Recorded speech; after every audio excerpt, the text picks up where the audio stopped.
Hello everyone and welcome to another lecture. Today we will be talking one of the most important topics for our linear algebra course, and that is linear operators. So the first thing we ask is, what is an operator?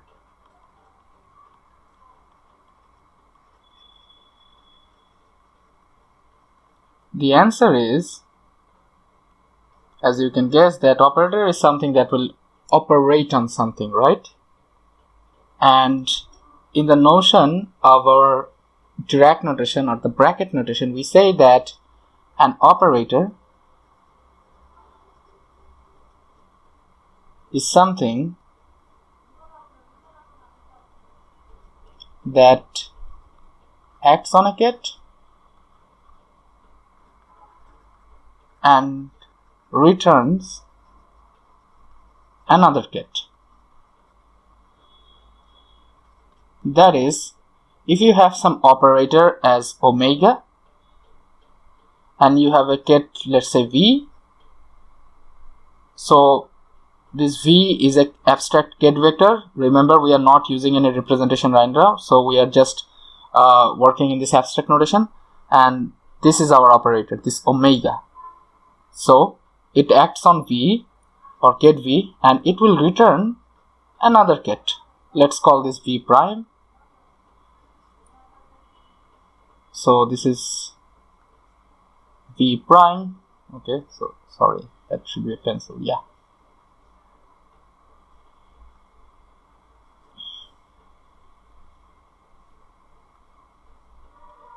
So this is what an operation, this is how an operation looks like. Here, again note that this is our operator.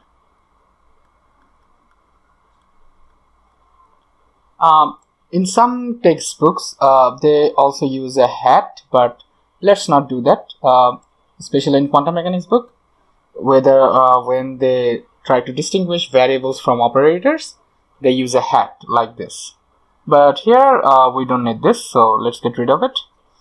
So this is our operator, and this is what it does. That is, it operates on something and it gives us another similar kind of object. That is, it operates on a ket and it will return us a ket. So what if now we ask that since our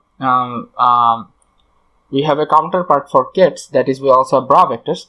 So what happens with the bra? So let's take another bra vector.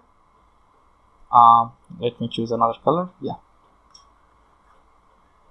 So let's choose a bra vector w, and we choose another operator. Let's say an operator b, and this should give you another bra vector. And we will restrict to operators. Let me just write it down. We will discuss such operators that will keep us in our vector space. That is, we want to, let me write a partition over here. So we want to restrict ourselves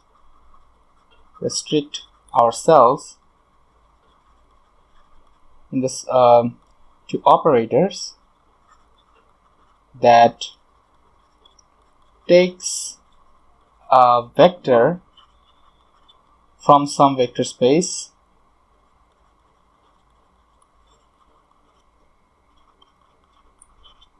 V, let's say, and returns another vector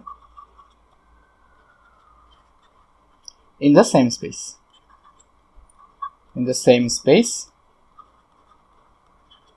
That is V.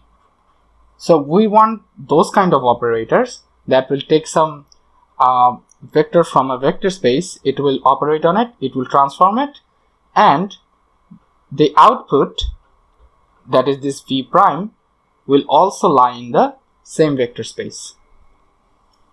Now we will work in this abstract notation for a few bit, and then we will go to representations of these operators.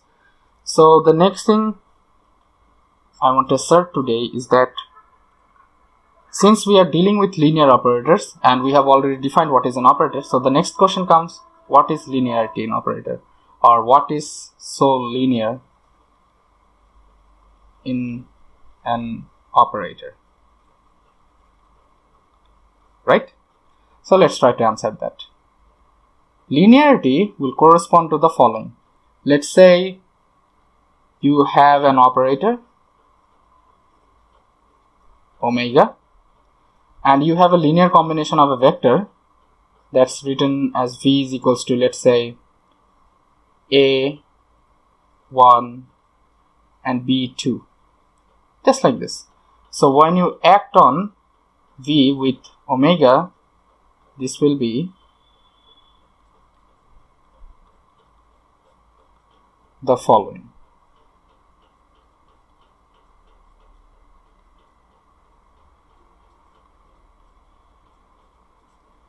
Any operator that satisfies this is a linear operator. So this condition has to be fulfilled, or so to say satisfied, for an operator to be linear. Now let's take an example. Let's say this omega is represented with some matrix. I'm not writing down the elements explicitly, but this is a matrix, and our vectors are some column vectors, right? Let's say that. If we do that, then you can easily see that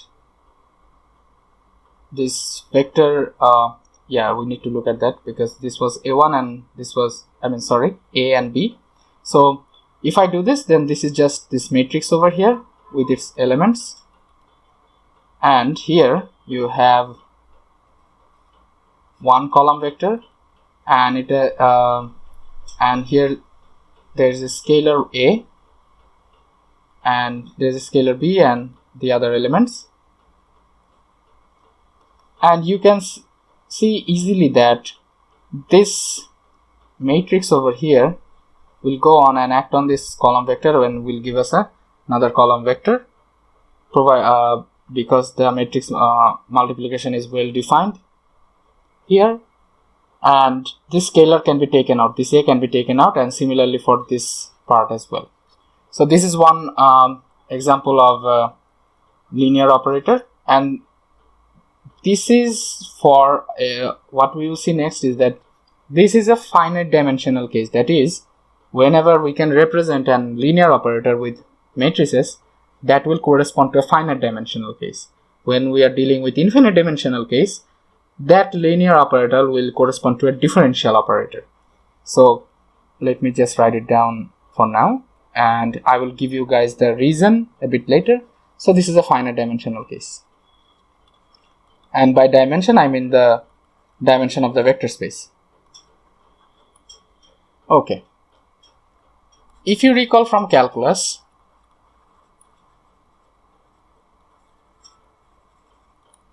this derivative operator was a linear operator as well, because if you had two functions and they're added together, let's take some arbitrary constants as well, a1 and a2, then you could write it as a1 df by dx plus a2 dg by dx. I mean, not by, that is the derivative, but that's how we pronounce it sometimes. So this is also linear operator. That means this derivative operator is also linear, and this is an example of a infinite dimensional case.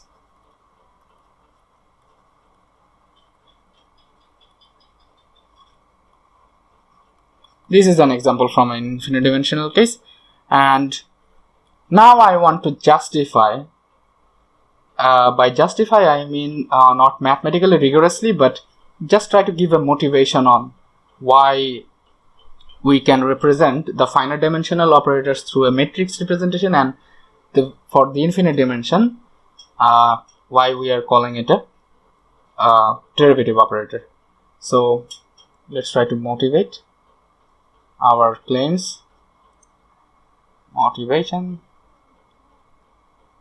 for our claims.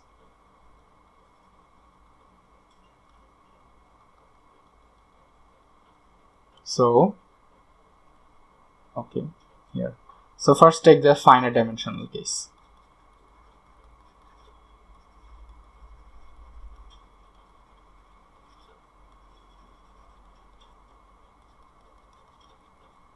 For a finite dimensional case, we can represent the vectors, that is the ket vectors, in we can think them in terms of the column matrices, right?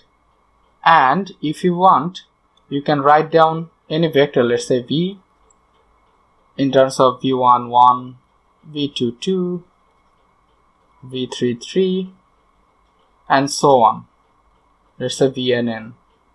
And for this finite dimensional case, I'm considering a n cross n, not n cross n, it should be just n dimensions. That is an n dimensional space.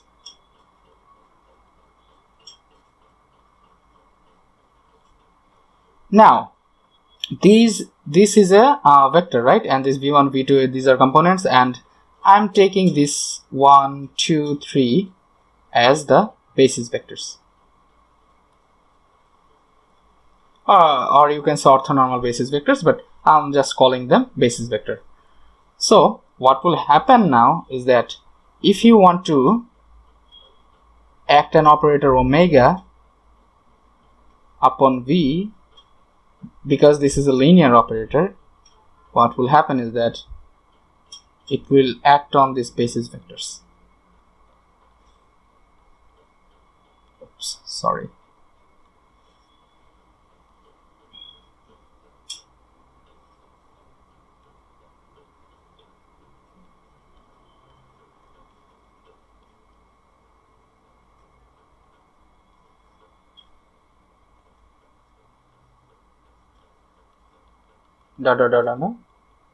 Ultimately you have this thing, right? And here these terms, this one, oops, okay, let it be. You can understand that this omega will fall under this brown circle, this one, they will get changed. So what will happen is that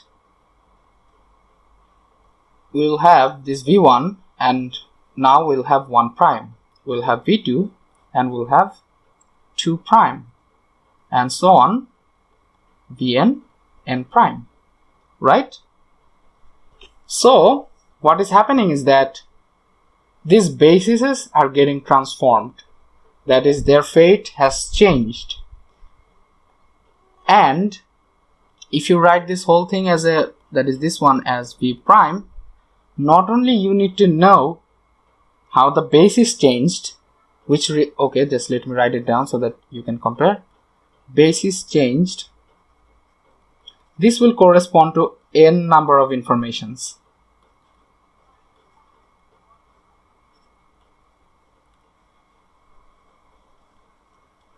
And inside those bases, since this is a n-dimensional space, inside those bases you also have n number of rows, right?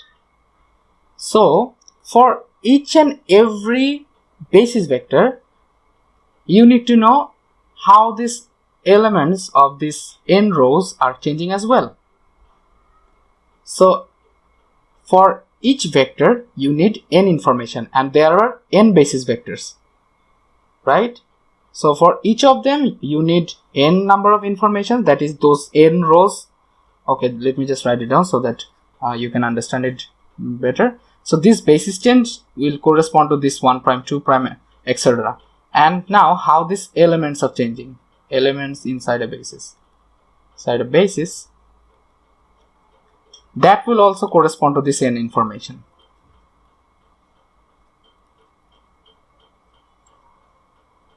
So what I'm saying is, let's say this is the first basis vector, and it has some, okay, let's just write it like this, or 0 or something like that, okay, and let's not take it to be 0, otherwise it will be a bit confusing.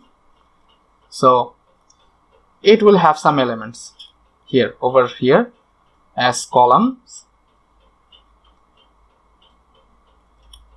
So these are my entries, and there are n of them, right? N of these entries. And when you multiply, or so to say, when you transform this, that is when it's 1 prime,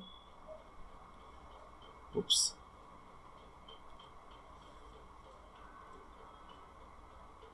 when this is 1 prime, these dotteds are getting replaced by boxes, let's say. Okay, so here you need to have n amount of information, that is there are n rows, that is n elements, and you need to know how they got changed while the operation was performed with this omega operator. And you also have this 1 2 3 dot dot dot dot up to n, so n times n is n square. So for a finite dimension with, for a finite n dimensional vector space, you actually need n square number of information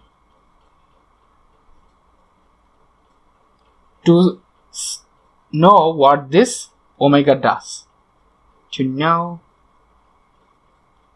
what omega does to a vector, right? And all of these observations motivates us to represent omega in terms of matrix, right? Let me just demonstrate it in a simple manner. So let's call this demonstration.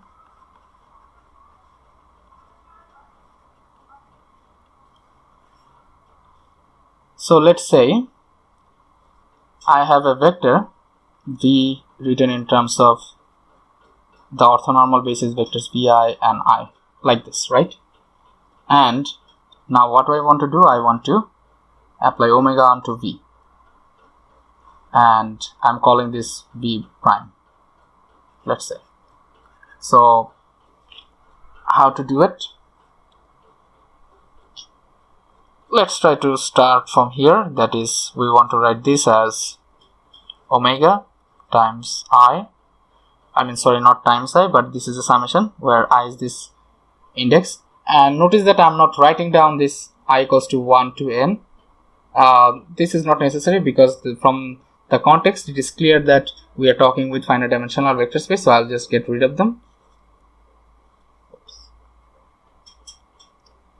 So this will be vi I, but this is a linear operator, right? So let me just write it down. The second line comes from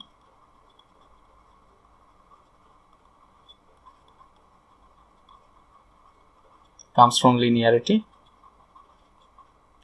of the operator. Okay, now let's do it. I, and you write vi, and you write this whole thing together, omega I, right? Oops. So what we want to do now, you can write it as I prime as well if you want, but let's try to do it in another way so that we can actually motivate that these elements of this omega are just matrix element, that is this omega itself can be represented by a matrix. So this line is coming from, that is the second line is coming from the linearity of the omega operator. And now there are two ways that we can go about, but I'll just stick to the simpler one, that is we'll first call this I primes defined as omega i's, that is this I are getting transformed to some I prime which corresponds to a change of basis when we think about it, that is some operator is acting on this basis and it is getting mapped to I prime. And this v prime over here, this is the changed vector after we apply this omega onto v, right? But we can still, since those I forms a basis for our vector space, we can still write them in terms of our initial basis vectors, right? But in such a case, we cannot take the same component, because you see these two vectors, that is this one and this one, that is just v and v prime, they are not the same, because when we apply this omega onto v, it goes to v prime. So that's why we'll write them as vi prime. So this is one thing that we are writing right now, and the other thing would be writing v prime in the original basis, that is in terms of I, as vi prime. The prime denotes that it's a component of the v prime, and just I. So let's use these two things and let's see what happens. Let's call it equation number 1, that is this one, and from 1, so let me just write again. From 1, you can see that v prime is just sum over I vi omega I, which can also be written as I vi I prime, right? Okay, so we want to see how these components change. So let's write v prime as sum over, oops, I forgot to give a sign sum over here. So instead of I, let's just take j, so that we don't get confused. And if you do that, then this will be vj prime j, right? And now comes the trick. The trick is we dot. Let me write it down so that you can understand better. So the trick.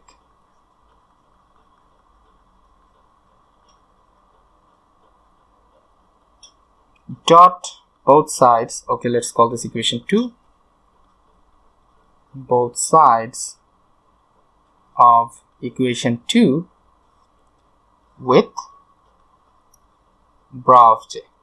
So let's try to see what happens if you do that.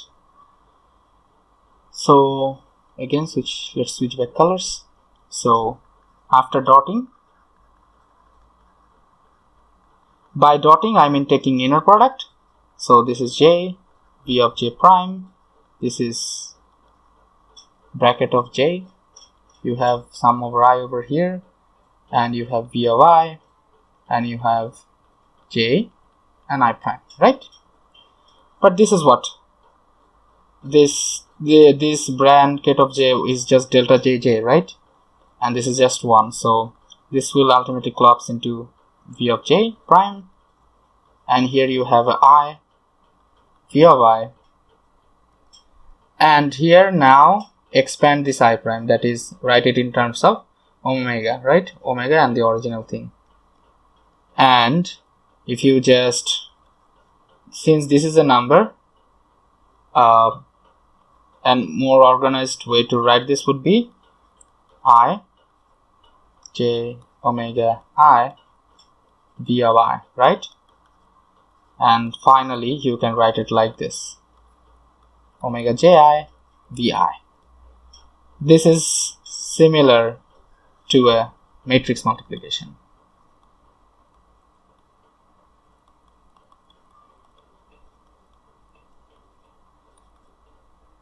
Oops, it doesn't look very good, so let me just write it again. Matrix multiplication.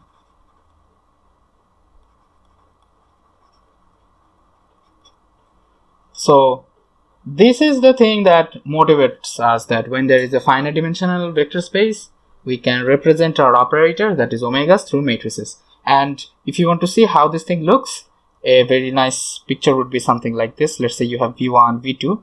Remember, these are components, and here you have the matrix. Okay, let me go down a bit. Okay, so we had this j first and I second, so that actually tells you that it's the jth row and the ith column, right? So for here you will have 1 omega 1, in the down below you will have 2 omega 1, and so on.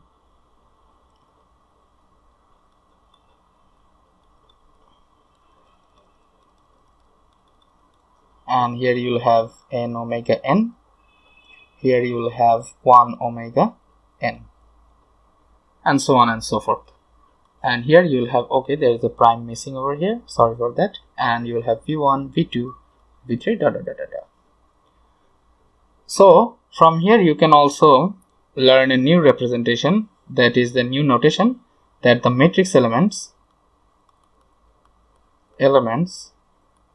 of a linear operator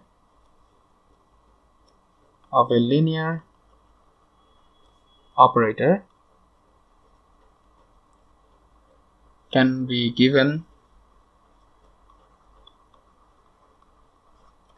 by, let's say, like this. So this is the bracket notation representation, this one.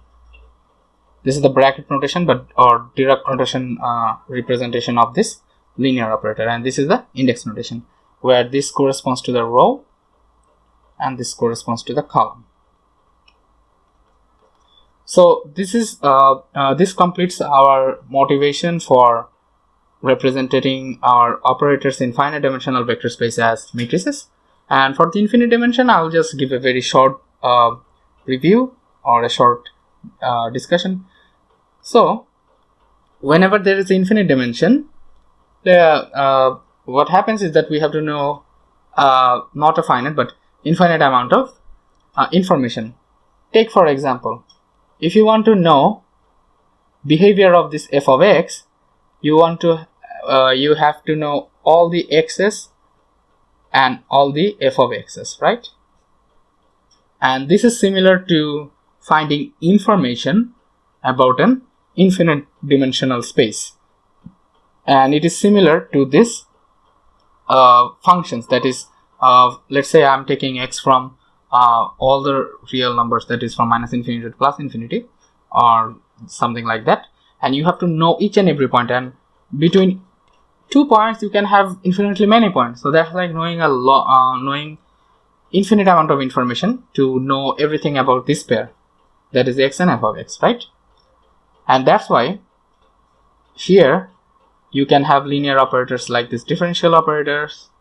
You also know that intrications are also linear operators as well. So these are the examples, and this is what this is very non-rigorous motivation for why you want to deal with infinite dimension with this kind of linear operators. But for our next discussions, we will be restricting ourselves to these finite dimensions, where we can safely take these operators to be such that we can represent it by a matrix. And here, and there is an important remark, okay, let me write it down. An important remark is that the elements of the matrix elements of the operators are basis dependent.